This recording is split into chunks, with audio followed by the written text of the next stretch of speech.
Good afternoon, and welcome to the Voice of Wisdom. With over 60 years of experience as an investment banker, entrepreneur, venture capitalist, securities analyst, and advisor, Morty Davis is a Wall Street legend.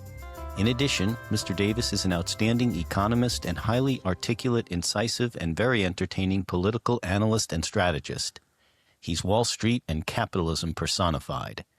The over 400 companies for which he has raised more than $3 billion over the years have created a countless number of jobs and exciting new products. Through the Voice of Wisdom, Mr. Davis explores, analyzes, and debates the most topical economic and social issues facing our world today. Joining Mr. Davis today for a discussion on the news making the headlines is Len Carter. Len is an investment banker, business consultant, and private investor. And now, Mr. Davis and Mr. Carter. Hello again. It's obviously Wednesday, 6:30, and our exciting podcast is coming to you. And depending on you to make the wonderful contributions that you make as a cohort in this presentation. So, before we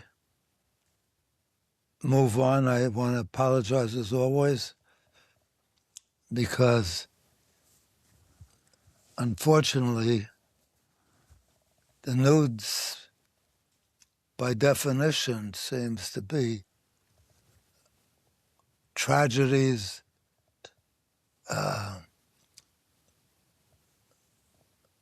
disappointments, failures, wars, every kind of negative event,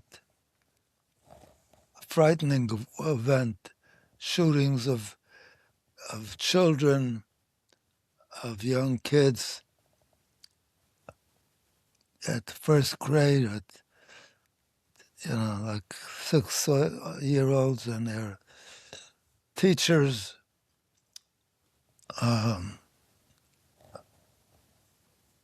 terrible fires throughout the country. This week, even something new, terrible blizzard. So, good news doesn't make the headlines or cause the announcements, the interruptions of the programs we watch, because they're not that compelling for media to present, because that doesn't bring in listenership or readership for newspapers, magazines, network television, cable television.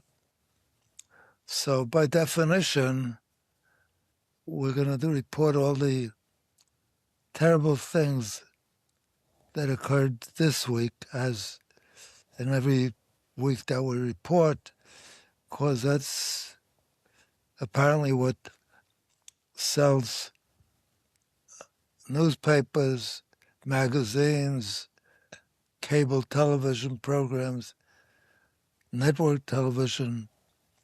So I have to start off, as I do every program, apologizing to you for bringing up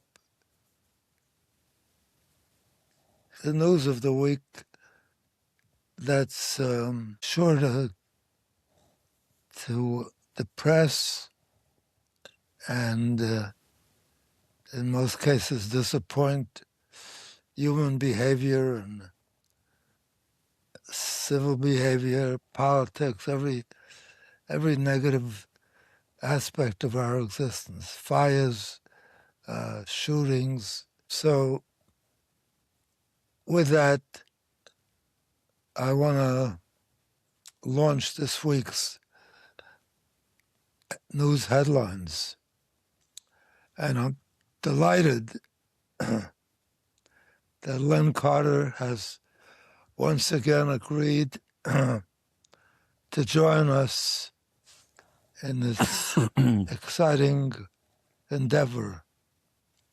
As I mentioned in several previous sessions, he's a genius who graduated from the top colleges and universities in the United States as an electrical engineer, first from one of the great Ivy League university, Cornell University, at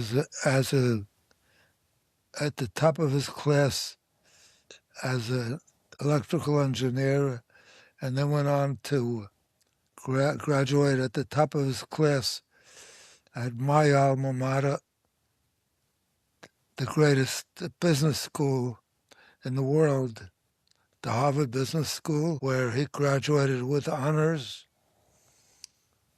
a number of years after I did. He's a little younger than I am, or a lot younger, as is everybody these days. And it's a pleasure to have you back, Len. Thank you, Morty. Thank you for joining us. He gets thousands of dollars an hour for his advice to major corporations, leading CEOs, to governments throughout the world. And his being available to us as a favor to me is much appreciated, and I think will be appreciated by you all.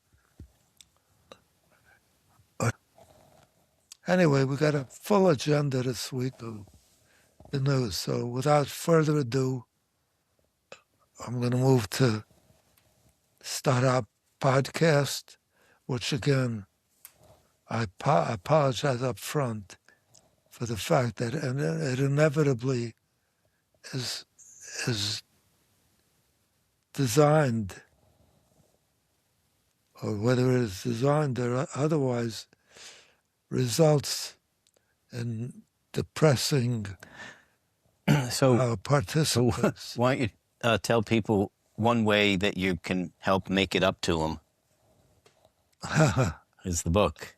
Yeah. Why you wrote it and how it can help people overcome some of their depression that they get from watching the show.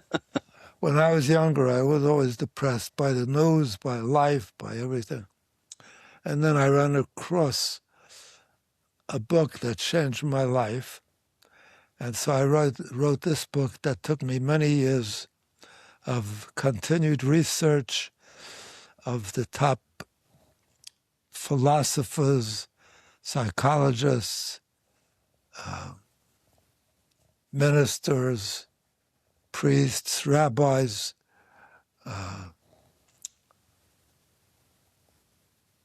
biblical wisdom, and helped me change my attitude and helped enormously in my ability to be happier and encouraged, uplifted, contentment ever since a book I discovered by a prominent bishop, Catholic bishop, who led a leading church in Midtown Manhattan. His name was Norman Vincent Peale, who wrote the book, The Power of Positive Thinking. That changed my life, because once I read it, I started to adopt the approach of thinking positively, even in light of the worst news, and it uplifted me. And also another book at the time that I came across by Dale Carnegie, who was a brilliant writer. He wrote one of the best nonfiction books on relations between friends and family and everything, called How to Influence People. Win friends? How to Win friends and influence people. And influence people. An excellent book. And then followed it with another great book that also helped lift my spirits, which was on acquiring a better attitude towards life, towards, what's the word I always use? Contentment. Contentment. He wrote a book called Stop Worrying and Start Living. And those two books changed my life. Ever since then, I've been upbeat. Even the worst news, I overcome quickly, and I think positively. And thinking positively results in positive results and positive expectations. So, in appreciation of that, all that those two books did for me, I decided to do that for my family, for my friends, for my fellow human beings, and went about working on this book you see on the screen in front of you, Happiness Guaranteed or Your Misery Back. True happiness, true, what's the word? Contentment. True contentment, not happiness like when you're on drugs or when you had 12 beers or 2 scotches or a bottle of vodka, and you seem happy, but the next, after that effect wears off, you got a headache and you're even more depressed than you started out. So it's the contentment that I'm looking for and that it helped me achieve. And I want to do that for my family, my friends, all my loved ones, and all my fellow citizens, neighbors, fellow human beings throughout the world. So I devoted the next 12 years consistently researching more ideas along those lines of Bishop Sheen and Dale Carnegie and the Bible and the religious documents and the priests and the rabbis and the philosophers all the way back to the beginning of civilization. The Greeks, including Aristotle and Plato, and up to modern day Freud, who invented and developed the thinking and the science of psychiatry.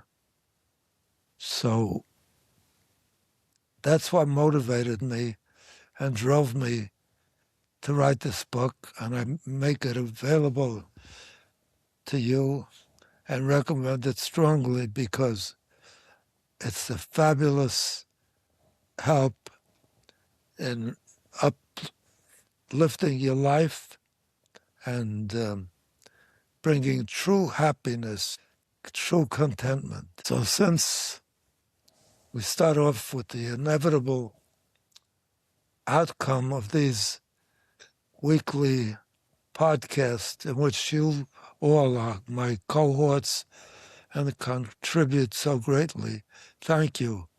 I love your messages. I love your insights, even those that are critical of me and somewhat harsh sometimes. I find when I spend time analyzing them and thinking about them, I see the wisdom and it broadens my perspectives and my overall wisdom. So thank you. Keep them coming. And again, I'm delighted to have Len Carter join me today. As I said in prior podcasts, he's a genius. It's a pleasure and a privilege for me to welcome back Len Carter. It's a great favor to me personally, and I think you will appreciate his wisdom and his knowledge and his insights. Thank you, Len. Thank you, Morty. Good to be here. So why don't we launch? Why don't you start off? So, you do talk about how the news can be depressing, and certainly this week, or at least one of the things that are going to talk about today fits into that category. We saw how we saw that a piece of writing from a research firm that came out earlier this week that went viral caused a significant market decline, and in particular several companies really dropping. So I'm talking about a piece that came out by a research firm called Citrini Research, and they wrote a piece called "The 2028 Global Intelligence Crisis." So they frame it as a scenario, a possibility, not as a prediction necessarily. Right. But it's written, it posits the question, what if AI works so incredibly well that the success becomes an economic disaster? So the piece that they wrote was written as a fictional memo dated June of 2028. So it's written 2.5 years from now, looking back over the past 2.5 years to try to explain what happened. So they're writing back retrospectively over the past 2.5 years how we got to that point, which they were saying in June of 2028, there's over 10% unemployment, and the S&P has fallen 38%.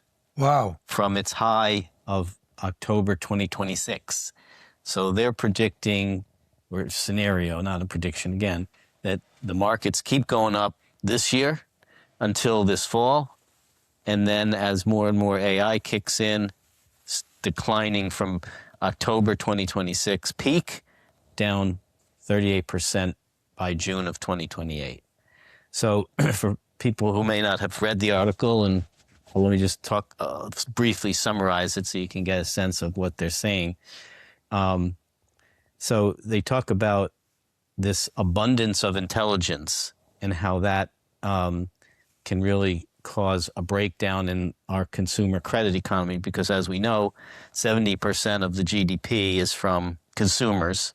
So if something bad happens to consumer spending, we know that's going to have bad consequences in the economy. If unemployment rises, the consumers have less money to spend, and that kills the economy. Since they're responsible for such, and in particular, 70% of GDP emanates from consumers. Yeah. Not and worse than that is that the distribution of spending is highly skewed toward the people who make more.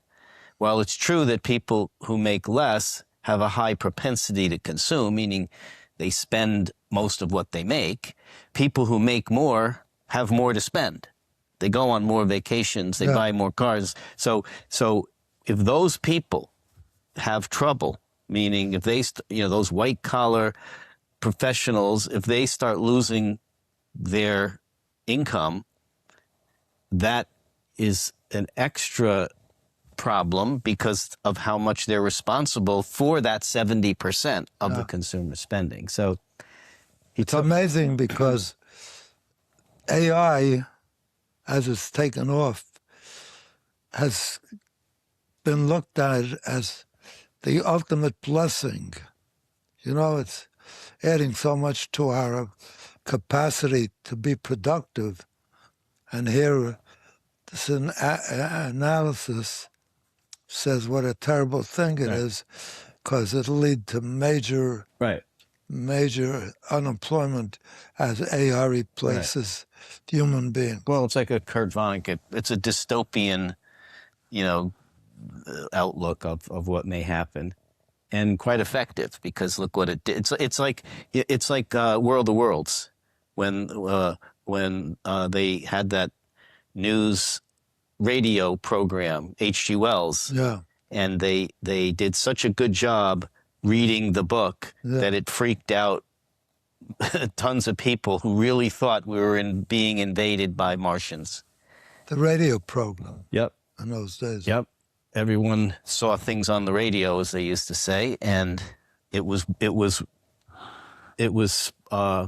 read so well, so effectively, so convincingly that people really thought it was a news story being described. So far, up to now, before this article and others that is similar analysis, it's been considered the major blessing of our times because the market has exploded, the business community has jumped on AI and been far more productive. Right. So and suddenly there's this insight. Right. It's great, but it's terrible. Well, because here's laying off all the jobs. Here's the spiral. Here's the loop that they talk about. So you have AI. It gets better. So that results in firms cutting headcount, right? Because AI can do things now that people used to be able to do. So firms start cutting headcount, particularly white-collar, knowledge-based functions, and that causes consumers to spend less, which to have less to spend. They have less to spend because they're unemployed, right? Or if they're not unemployed, they have to take a job as a less highly compensated person. They have to become an Uber driver, and then have less to spend. So that reduces consumer spending, which hurts companies. And so their reaction to that is to buy more AI to try to stave that cycle off. But that just makes more. It makes more improvements, and they have to let more people go. So it's a vicious cycle spiral. But so far, it's been viewed as a major blessing because the market has taken off. The companies are much more profitable, much more productive. Right, but that's the whole point, is now that they become more profitable and more productive, they can start laying off people. Yeah. And so the whole point of this doomsday is this is he's looking at it as 2028, 2 years from now, looking backwards as to what happened. And he talks about how, everyone thought this was going to be great because of how initially it has been great. It's raised margins for companies. Profitability's gone up. Productivity's gone up. Profits have gone up. And the markets have reacted. So, which again is why he talks about the peak of the S&P being this October coming up. We still have almost a year of exuberance before it starts kind of filtering through and we start seeing the effects. So what he talks about is how businesses, what AI does is it reduces what he calls consumer friction. So like the reason why places like DoorDash. He has a specific example about DoorDash. What is that? Out of convenience, people are hungry, they're lazy, they want to just go on their phone and get something to eat. But if you had powerful AI agents, as they're called, who could, check DoorDash, Uber Eats, the restaurant's website, and other companies, then it sort of takes all that friction, all the difficulty, all the annoyance that people have, and now it just drives, it commoditizes everything and drives the prices down to, much lower levels, because, in all these places that thrive, even insurance companies he talks about, one of the things insurance companies rely on is people not wanting to go through the effort to reprice or shop their insurance every year. So they just renew it.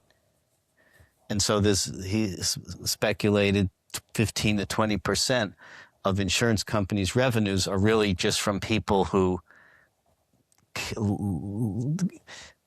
renew thoughtlessly without paying much attention to it. Again, now, if you have powerful AI agents that can scour the universe and do the work for you, get the quotes and find the best insurance for you at the lowest price, now all of a sudden you have huge margin squeeze on all these companies, because you have enormous, much more buyer shopping power. And so it puts huge pressure on business margins, which again causes them to want to cut overhead and get more AI. So it creates even a bigger cycle. And then you have, he talks about a mortgage crisis now. It's like what happens, the first part of a meltdown is when businesses can't pay. We thought this would happen in the pandemic. Businesses can't pay loans, then banks fail. So he cites a lot of private equity firms have investments in a lot of software companies, which are going to be in big trouble, because companies, instead of buying very expensive software with AI, they can just build it in-house. It's much cheaper and quicker. So all these huge companies that private equity, KKR and Apollo and those types of firms have been investing in, are going to get killed. In fact, just as a result of this article that came out, I'll just tell you a few things. IBM was, in this one day, the market was down about 100 basis points, the S&P. IBM was down 13%.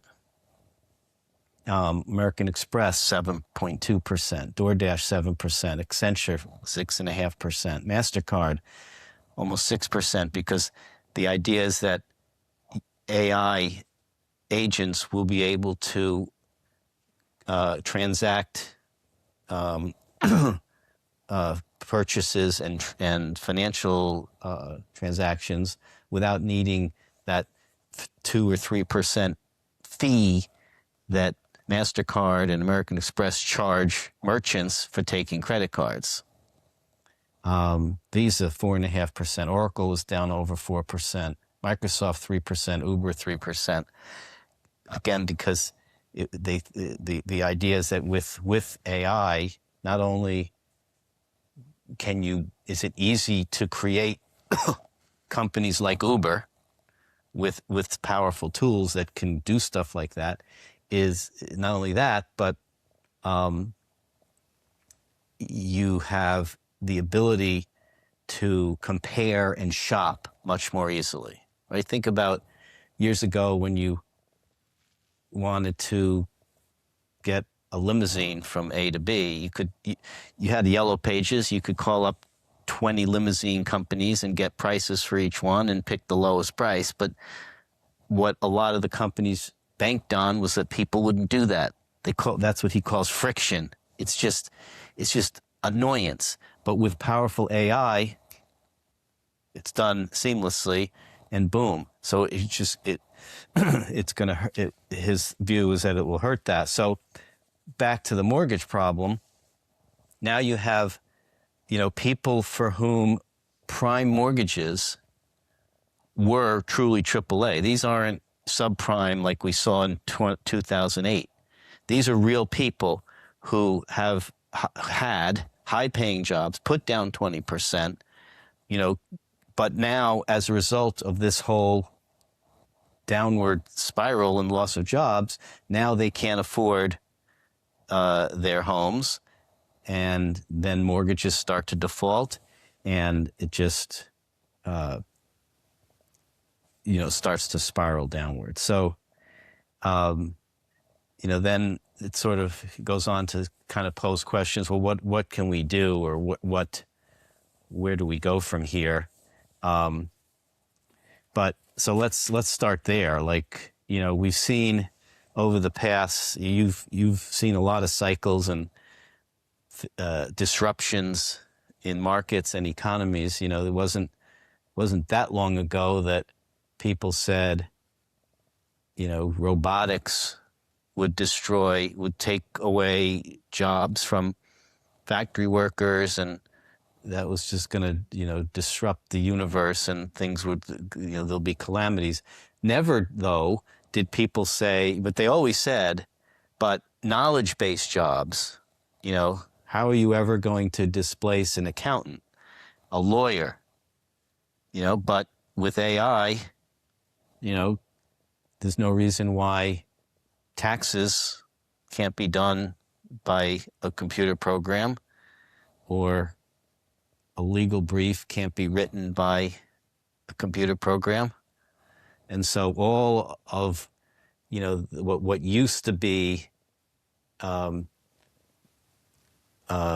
more physical jobs are now, and the disruption that was believed to come from automation and robotics is now, all of a sudden now the white collar sector. So, and the thing that he argues here is that this is not cyclical. A lot of times when things, in a crisis, like if you look at 2008, is like a self-correction because, it happened because of the overextension of bad mortgages to people who shouldn't have gotten mortgages. So the correction is that stops happening, and now all of a sudden you need to have real ability to pay a mortgage before you can get it. Or even a recession, there's overproduction, and that leads to excess inventories, but they stop, and then inventories get drawn down, and then that leads to purchases again. And so it's a cycle, but a boom and bust cycle. But here he's saying this isn't a cycle. It's like a secular systematic shift that isn't gonna get better in the way that economies go up and down, and unemployment goes up and then down and up and down. So, what's your first kind of gut take on, is this another example of like overreaction, like people had? Although automation did take away many manufacturing jobs, so people were right, but I don't know if it's happened to the extent people thought. And then, is it that? Is it a doomsday, or is it, what they also, people say, well, every time people say this, they say it's going to take away jobs, but then it creates new jobs somewhere else. Here they say maybe that won't happen because, what new jobs are you going to create that AI can't do? So, do you think that this is the same type of fear as robotics replacing humans? Well, we've been through this kind of thinking before. It was frightening. There was a genius economist out of Great Britain, Malthus. I think it was John Malthus. I'm not sure about the first name. But anyway, he postured the view that the world was very, very, very dismal. That's why economics come to be known as the dismal science, because he figured at that time 90% or more of the people were working on their own farms and producing food for themselves, and if they had some over, then they made it available to others. But the amount was hardly much more than the vast majority of the people needed. In other words, there was not much. If we didn't produce enough, people would starve. And he pointed out that the growth of the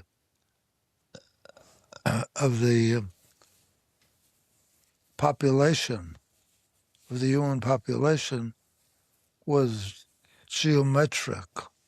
In other words, it goes from 2 to 4 to 8. And the growth of production of food is arithmetic. We improve a little bit, but we can't double it as it was perceived in those days.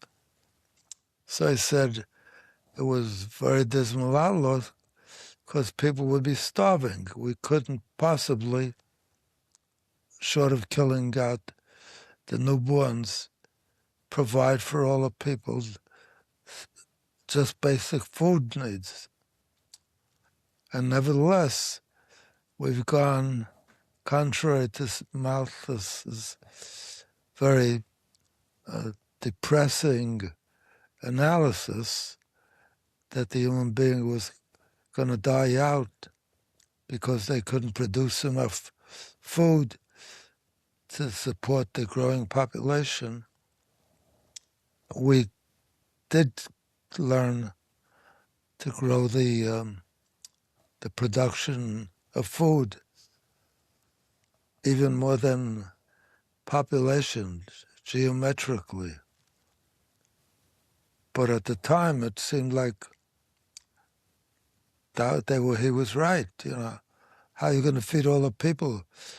The population grows geometrically, and the food supply grows very slowly.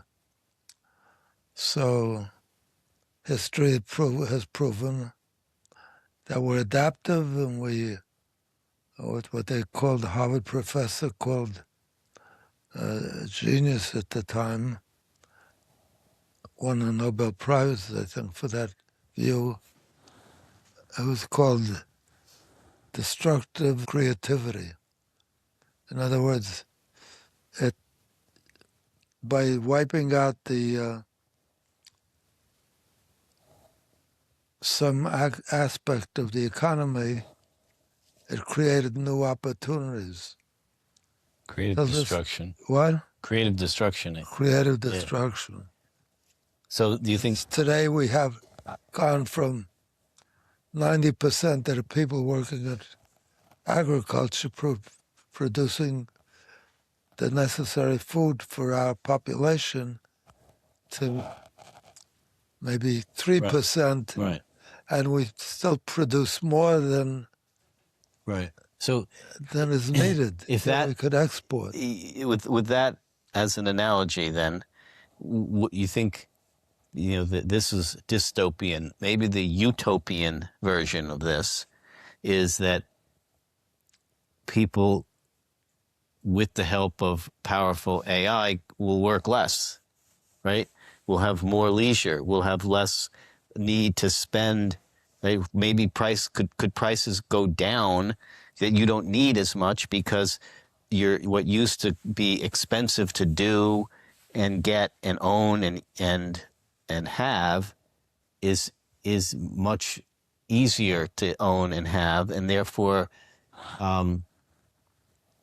what you used to require working 5 days a week, you can now get working 4, 3, or less. I mean, what's the ultimate utopian world where you don't have to do anything, right? Where people don't have to do anything because the robots and AI does everything, and it's not that it puts people out of work. There is no work.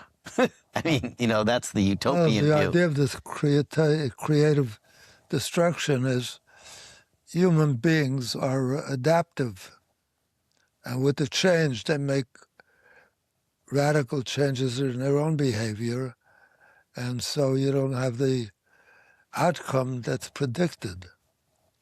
So Malthus's dismal view of economics, this as being a dismal science that was going to wipe out human beings or prevent them from expanding the amount of people in the world, is no longer even considered.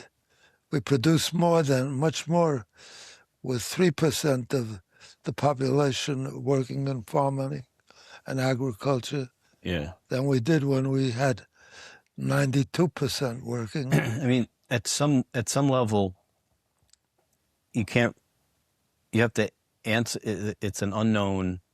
We know that there's stuff we don't know, because in the same way that people never thought, as you often say, you could take a picture without film in your camera, or do things that you never thought. That's ridiculous. You can't take a picture without. So when Malthus came out with that, people thought he was right, because how could we ever create productivity and farming techniques and plants and seeds and fertilizers and pesticides and things that allow for quantum jumps in productivity? How could we ever do that? Because people didn't know that they could, right? Yeah, so the same thing is here. We thought we were limited by the acreage or by the, We just didn't know, right? Just like we didn't know, people would say it's crazy that you could do pictures without film, but it happened. So we didn't know what was going to happen. So, the optimist who reads this article would say, unfortunately for Kodak, yes, it turned out to be a major tragedy, because they were one of the most successful companies at the time. Right. I mean, there's arguments. To make a picture, you had to the arguments buy that they were slow and and stubborn in terms of changing direction, being adaptive to changes, and certainly they got killed in film when Fuji came along. It was a case we did in Harvard Business School about how Kodak got killed by Fuji. This was back when film was still a big part of their business. They thought, we are Kodak. We are the yellow box. This says we're great, and they got destroyed by. They had a monopoly. I mean, it was. So, the optimist would look at this and say, "I'm not worried, because I have faith in the human species to figure it out. I can't tell you how they're going to figure it out today, but." Maybe this article, there should be another article written from 2040 looking back. 2028, a lot of times things get bad before they get better, right? And it's entirely possible that some of this happens, in the sense that some white collar jobs do get, whittled away. It's a question: does it have a contagion effect into the entire, global economy? That's where, that's the stuff that doomsday movies are made out of. But, I think it's entirely possible. I mean,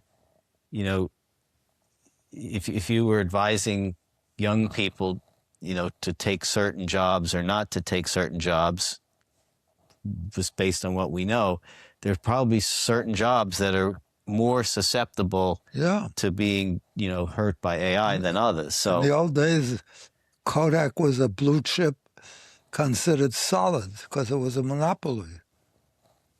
And AT&T was, was a monopoly, had no competition. Xerox. Human beings are adaptive and they make changes. Unfortunately for the guys that owned the stock and held it with the view that it's invulnerable, Learned it wasn't. That was dismal. So we're almost out of time, but what would be your advice, having... My advice is everybody should run out and buy a copy of this book because it'll change your life. And I'm so positive of that. And I've gotten so much feedback from people that bought the book and people that got it as gifts that even though I've offered confidently, because so far nobody's even taken me up on it, I said, if you run out and buy this book or get it as a gift and you don't find it beneficial and uplifting and probably the best investment you ever made, I will send me your purchase slip or the purchase slip of the person that gifted it to you, a Xerox copy of it, and I will send you back double the amount on that purchase. So right away that should make you happy because you're doubling your money and you can keep the book. I never heard of a better deal than that. I'm so sure. And I do that because I love you. You're my favorite people in the whole world. My cohorts in this podcast. God bless you. How about the picture or the prediction, not prediction, but possibility of a huge market decline? I mean, what's your advice to investors? If do you pay heed to stuff like this? Do you just keep steady? Weather storms. In the long run, markets do tend to go up, even if they tend to go down for some periods of time. Do you think there's a trade here? Do you get out of the market and then wait for the AI bubble to burst? I don't think the average person can do that. Timing is not. It's a miracle if somebody can do that.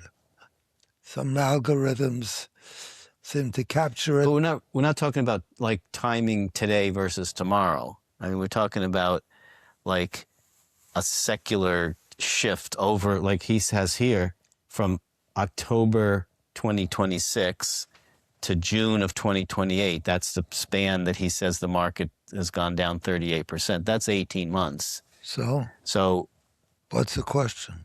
Do you think that if this could happen, now that, don't wait for it to happen, shift out of, overvalued equities, frothy markets, and take more defensive, invest in companies that, who are the winners in this? Utility companies probably, right? I mean, who's going to make electricity to run all the data centers? It's not like Warren Buffett. He buys the ones that identifies that are mostly immune or so basic. Like, who would have thought that Coca-Cola would be one of the great companies And he recognized that. That takes genius, because a drink you could replace all day long. So, yep. Anyway, so we will see. Thank you for an interesting discussion. We will all